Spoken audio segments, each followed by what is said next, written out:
How's it going, crew? Welcome back to another video. This is kind of the breakdown of how my game works, tips and tricks that help me throughout my game. Hopefully you take some info, you get some info, or you leave some comments in terms of some info that I should get to as well. Hopefully this is a helpful video for you guys, so let's run through it. As of right now, we're at Gold Coast. We don't really know the lane conditions as of right now. My benchmark ball, it's a lot different from a lot of people's. Mine's a strong Pearl asymmetrical. This is the virtual energy blackout. Usually like when I start off, when it comes to assessing the lane and kind of figuring out what it is, I kind of do the same thing that Mackie does as well. I start far right, throw down and in. I don't worry about the pins.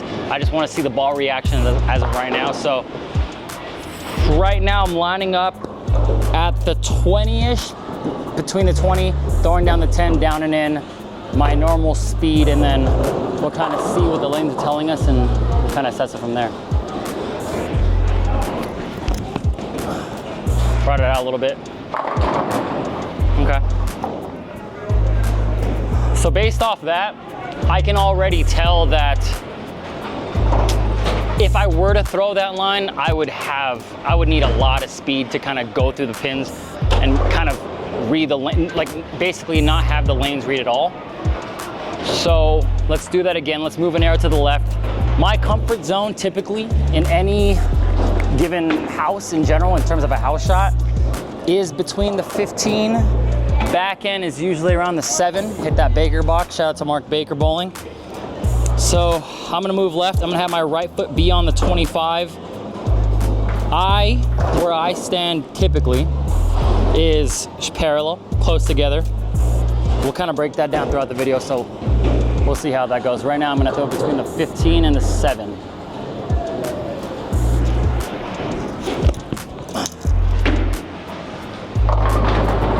Okay.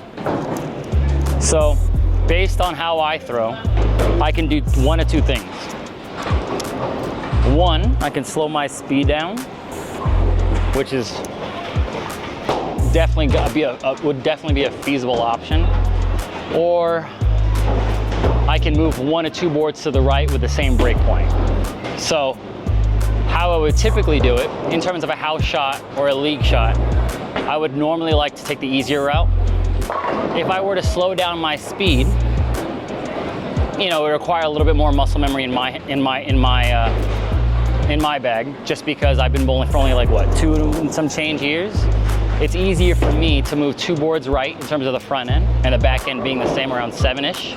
So let's try that, and if that doesn't work, we'll slow down our speed, and then if anything, I'll kind of break down how I slow down my speed.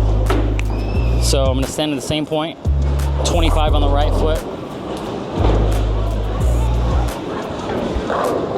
Let's see how that goes.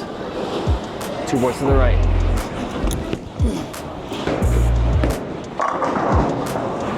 Yeah. So that's typically how I read a lane. So every house is different. Typically, when it comes to certain tips that helps me out would be, if we're talking house shot specifically, every house shot's different. Every not pattern, but every oil layout's a little bit different when it comes to different houses. The more oilier, or the more oil volume a lane or a house has, the more right you typically be. In my eyes, everyone's a little bit different. Sometimes if you like to hook the lane, you give it a little less angle and you're more left. For me, typically, since I'm a little bit more speed dominant compared to my revs, that's how I see it, I typically like to move right and kind of more of a down and in motion. So me, in this specific house shot, in this time, it's like what, 2 p.m. on a Friday where the house is a little bit emptier. Right now, the lanes would essentially read a 13 to a 7 in the back end. When it comes to more accuracy in my approach, I'll break that down right now. So if we're breaking down a little bit of where I'm standing and how if I were to come into a new alley, or how I base where I'm standing in terms of my alignment, it's kind of like a weird adjustment, but I kind of do it in terms of my own comfort. You can do it on your own. Everyone has a house, right? My house is back in the valley in California, Winnetka. I took the time out of it took 10 seconds. What I usually do is when I first learned how to bowl, I essentially found my comfort zone of how I can control my speed the best, how far do I have to walk, and so on and so forth. So I found the number 13 very helpful for me. So what I usually do, or what I found out was, I'm 13 steps from where I'm usually comforted at. So my back heel hitting like the dots in the front of the foul line. I go 1, 2, 3, 4, 5, 6, 7, 8, 9, 10, 11, 12, 13. So I can tell that this second dot is my mark. So when I say the second dot is my mark, I can adjust whether I need to slow down or speed up the ball. For me personally, when I need to slow down a ball and I don't want to overthink my approach in terms of slowing down your speed, because a lot of times people don't understand this. To control your speed is not in your upper body. It's that 70% percentage rate that you need to control your speed. So the lower portion of your body. When I need to slow down my speed without doing too much, and this is my starting point, this being the second dot right here, I'll take a half a step forward if I want to slow down my speed. And naturally, muscle memory wise, my body will take smaller steps and my speed will naturally adjust in terms of a slower rate, because muscle memory wise, I'm used to my shoulder doing the same thing. It's a lot easier for me to adjust my speed with my lower body than my upper body, because if I were to adjust the speed with my upper body, then I sacrifice accuracy, I sacrifice timing, and those are the biggest things when it comes to throwing the ball. So let's say this, as Maki previously stated, well, the more left you move on your approach, the more oil you're going to catch in the middle of the lane, so you have to slow down your speed. So naturally, as I said earlier, my line as of right now, this lane, is around the 13 to the 7 mark.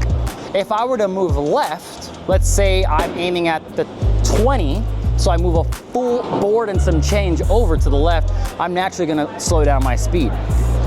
Me personally as a bowler, I have a lot more factors to think about if I were to adjust the speed of my feet. I benefit a lot more when I shorten the steps of my approach, because that helps with the speed of the ball. So let's say I'm aiming at the 20, which is the middle arrow. The way you count it, point at the arrows real quick. So a lot of people don't understand this. The arrows are counted by 5. The first arrow, the farthest to the right, 5, 10, 15, 20, 25, 30, 35. So when you hear a lot of people talking about numbers, they're usually talking about the amount of boards, because there's 5 boards in between. So the 20 arrow being the middle arrow is what I'm talking about. Same thing that goes to the back end as well. If I'm aiming for the 20 to around, let's say that 7, 8, because the back end could be different, like I said, I'm trying to figure it out. That's what we're talking about in terms of the numerical order of the boards. So as I stated earlier, this area right here is my comfort zone in any alley right now. So if I'm gonna aim at the 20 to kind of show you guys in terms of lowering down your speed, that helps me out. I'll take around almost more than a half step around the 32 on my right foot. I'm going to aim at the 20. Naturally, my body's gonna tell me to slow down my speed because I'm taking smaller steps. Keep the angles tight because I know the middles are flooded, and aim for like at least a 10-ish on the back end.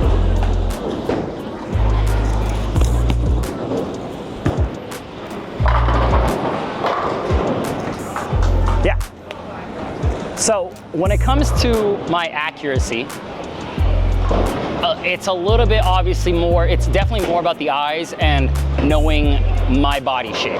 That's just me. Like I said, take advice in a sense of what works for you, but this just helps me out. When I aim, and I know that with the revs that I have and the speed that I have that works for me, which I'll explain in a bit, I benefit mainly when my shoulder, my throwing shoulder, lines up to where I'm throwing in the front end. So let's say this, if my front arrow that I'm trying to aim for is, let's say, the 10 arrow, the far right, which I don't think I'm gonna strike because we obviously figured that out earlier, that the lanes on the back ends are not gonna allow me to throw straight down and in. If I were to aim at the 10 arrow, this being the 10 arrow, if you line this up directly with the arrow in front of me, I don't put my foot here. That just works for me because I don't drift left. I tend to drift like 3 to 5 boards max on my walk. So what benefits me is that I line my shoulder up to where I'm throwing. This also works, which I'll show you in a second, when I'm angling the ball as well. So for right now, if I'm doing it down and in, let's say on a very oily shot or a very high volume pattern, I will see my shoulder, I'll put my hand straight down and I see that my line directly lines up with the 10 arrow right here. So I'll give myself some leeway and I'll understand that my left foot is gonna be at the 20 mark, which is right here. So I'm gonna be at the same arrow that I'm in my comfort zone. I'm gonna do it down and in right here.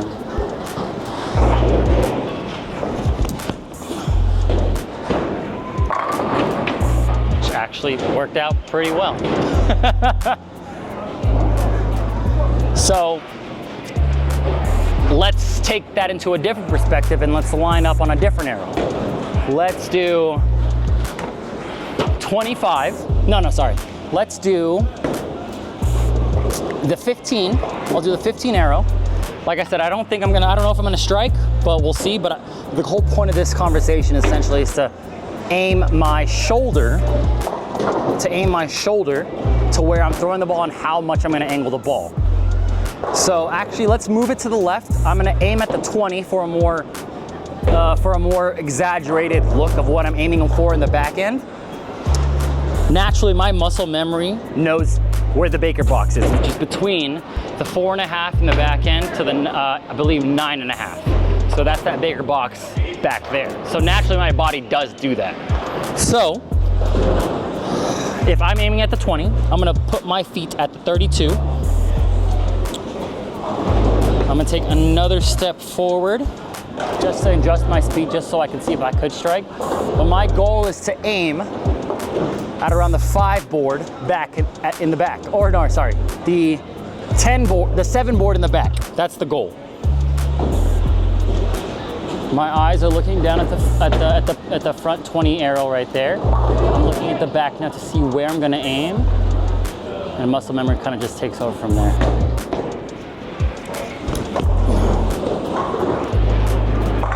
Exactly. So I hit exactly where I wanted to throw. That was the goal, essentially what my back end was supposed to be. Obviously, seeing previously, the volume of this lane is a lot more so in the middle, so I'd have to tighten up my angles a lot. So my break point on that, it would probably be at the 15, 14, 13 area. So obviously with more throws and more me breaking in the lane, it'd be a lot more abrupt, but that's kind of what I'm seeing right now. So if we kind of break down the way I release is obviously gonna be a lot different from a lot of you guys that throw the same way that I do in terms of the style, 2 finger, no thumb.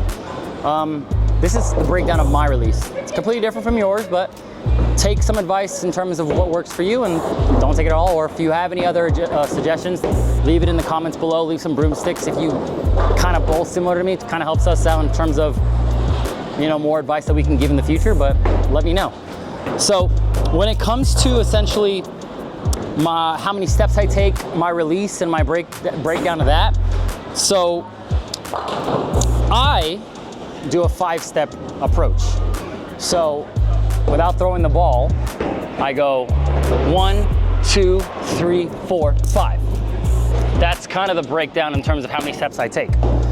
That's normally how many steps I'm gonna take unless I have to throw at the ball return for really, really dry patterns, or in that case, short patterns that are burnt up a little bit more. But normally, that's a 5-step approach for me that I'm more comfortable with for a default, you know, walkthrough. So when I hold the ball, I talked about it previously in another video. I use, not sponsored, but feel free to contact us if you want to. I use Vice finger tape. I use the red ones because personally, it kind of works for me in terms of the thickness and the adhesiveness. This is the layout of my virtual. You can kind of take notes in terms of that. I'll contact my ball driller to let you guys know in the comments below in terms of the numbers. But I personally do 1.5 divots in of my ball. I like to spread out my hand a little bit more for more balance when I hold the rock. And I leave my thumb here. When I line up, I forgot where I lined up earlier. Oh, there. So when I line up, I like to keep the ball close to my body, and I kind of lean forward a little bit with my back straight and my head up. One thing that doesn't change about my approach is my head does not go down at all. My head is always up. It keeps my body aligned and it keeps my throw a lot more accurate. So I keep the ball rested in my hands and I keep it parallel to my body to where my head is. That's a lot more comfortable for me. It gives me a little bit more accuracy. If I left it here, I feel lost and I feel like I don't know where the ball is. So when I throw the ball, I feel like it's already out of my zone of my head of where I'm throwing and where I'm aiming. My accuracy drops down. For me, it drops down a lot. So if I'm aiming at to strike, essentially, fingers in, 1.5 divots in. I keep the ball close to my body. I'm nice and balanced. My palm is fully covering the bottom of the ball. My head is up, my back is straight. I take 1, 2, 3, 4, 5. But when I release the ball, we'll do a slow-mo in terms of the breakdown for that. I tend to stay as under the ball as I possibly can. And when I release, I don't personally like to loft the ball unless I really need to. If the lanes are a lot drier and I need a little bit more hook on the back end and I need to skip a little bit of the front lane, then I'll need to loft the ball, which we can cover in a future video. Just let us know in the comments below if you want more advice on that. But when I release the ball, I try to be as under the ball as possible until the very end. And I try my best not to throw the ball when I release, and I don't try to let my wrist go over the ball. When I do, the ball, 1, overhooks, 2, you don't know where you're throwing, and 3, you just have another dash in terms of a gutter on your first throw. What works for me is I tend to like to release the ball like this. So when I release the ball, I'm releasing it like this. I release the ball like this, at least a 90-degree angle. This is 90 degrees, right? Yeah. I release the ball 90 degrees, and that gives me the right amount of hook where I can adjust my feet and my lineage to where I'm throwing the ball. If I overhook a ball a lot more than I need to, then I can't judge how far left or how far right, or my speed to where my ball needs to go. So I try to stay as under the ball as possible, and I try to keep a 90 degree, when I throw the ball, my wrist ends at least 90 degrees. So that's usually what helps me out. Stay under the ball as much as possible, and that gives you the most hook potential whilst still giving you the same amount of accuracy that you essentially would need to throw the ball. But that's kind of the breakdown release. Let me see how it works right now.